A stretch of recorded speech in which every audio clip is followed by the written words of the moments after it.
पर्यावरण को सुरक्षित रखना एक बड़ी जिम्मेदारी है। पर्यावरण को प्रदूषण से बचाने के लिए कई बदलाव किए गए हैं। इनमें से एक बड़ा बदलाव बिल्डिंग मटेरियल में फ्लाई ऐश ब्रिक्स के रूप में किया गया है। फ्लाई ऐश ब्रिक्स को सरकार भी अपने ग्रीन इंफ्रा प्रोजेक्ट में प्रयोग कर रही है। इनमें कैल्शियम ऑक्साइड की उच्च सांद्रता के कारण ईंट को स्वयं सीमेंटिंग के रूप में वर्णित किया गया है और विनिर्माण विधि ऊर्जा बचाती है, पारा प्रदूषण को कम करता है। आज हम बात करेंगे कि कैसे आप फ्लाई ऐश ब्रिक्स उद्योग को शुरू कर सकते हैं। हम लोग फ्लाई ऐश ब्रिक्स बनाते हैं जो कि इको फ्रेंडली ब्रिक्स होते हैं और मकानों में लगते हैं।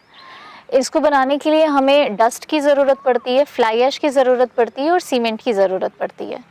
इस प्लांट में किस किस मशीनरी की आवश्यकता होगी? सबसे पहले जान लेते हैं फ्लाई ऐश ईंट के महत्व के बारे में। आज बढ़ती जरूरतों और औद्योगिकरण के साथ प्रदूषण भी बढ़ चला है। पावर प्लांट से राख के रूप में निकलने वाली फ्लाई ऐश जीवों और उपजाऊ भूमि के लिए हानिकारक है और कई गंभीर रोग उत्पन्न कर सकती है। ऐसे में अगर फ्लाई ऐश का तत्काल दूसरे रूप में उपयोग कर लिया जाए तो प्रदूषण पर निश्चित ही नियंत्रण होगा। ज्यादातर लोग अब फ्लाई ऐश ईंट यानी हरी ईंट का उपयोग कर रहे हैं, जिससे आने वाले वर्षों में इसकी मांग बढ़ने की पूरी संभावना है। फ्लाई ऐश ब्रिक्स दो प्रकार के बनाए जाते हैं। साधारण फ्लाई ऐश ईंट जो कि स्टोन डस्ट, फ्लाई ऐश और सीमेंट से बनते हैं, और दूसरे FALG fly ash lime gypsum. इनमें साधारण फ्लाई ऐश ईंट की भांति स्टोन डस्ट, फ्लाई ऐश और सीमेंट के साथ लाइम स्टोन और जिप्सम का भी उपयोग किया जाता है। इस प्रक्रिया के द्वारा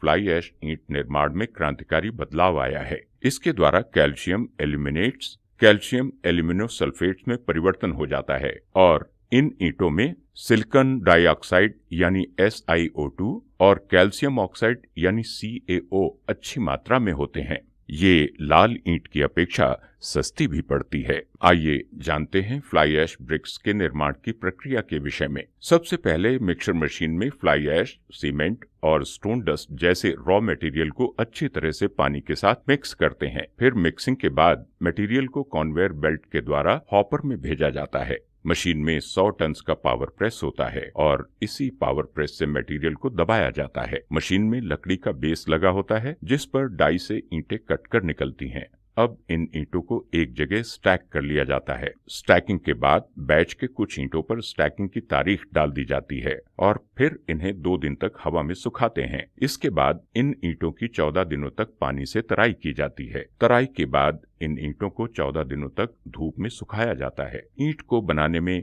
1 महीने का समय लगता है। ये ईंट कस्टमर की मांग के अनुसार डाई के द्वारा कई आकार में बनाए जा सकते हैं। इस उद्योग में करीब 12 से 18 मैन पावर की आवश्यकता होती है। बिजली का उपयोग मशीन की क्षमता पर निर्भर करता है। इस उद्योग में मटेरियल की वेस्टेज 0% है, जो कि एक बिजनेस के लिए बहुत उपयोगी है। इस प्लांट को लगाने के लिए लगभग 3,500 स्क्वायर मीटर जगह की आवश्यकता होती है।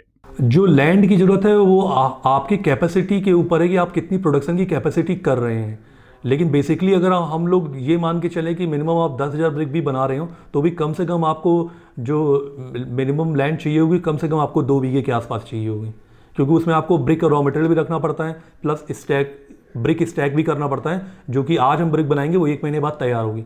फ्लाई ऐश उद्योग में mixture machine, conveyor belt, fly ash bricks machine, trolley आदि मशीनरी का उपयोग होता है। साथ ही ईंटों की तराई करने के लिए पानी की भी उचित व्यवस्था होनी चाहिए। फ्लाई ऐश ब्रिक्स से मकान बनाने में सीमेंट का खर्च कम हो जाता है। साथ ही इससे दीवार के दोनों ओर समान फिनिशिंग आती है। राख से बने होने के कारण मकान के अंदर नमी न के बराबर आती है। अतः फ्लाई ऐश ब्रिक्स प्लांट लगाना एक अच्छा बिजनेस है।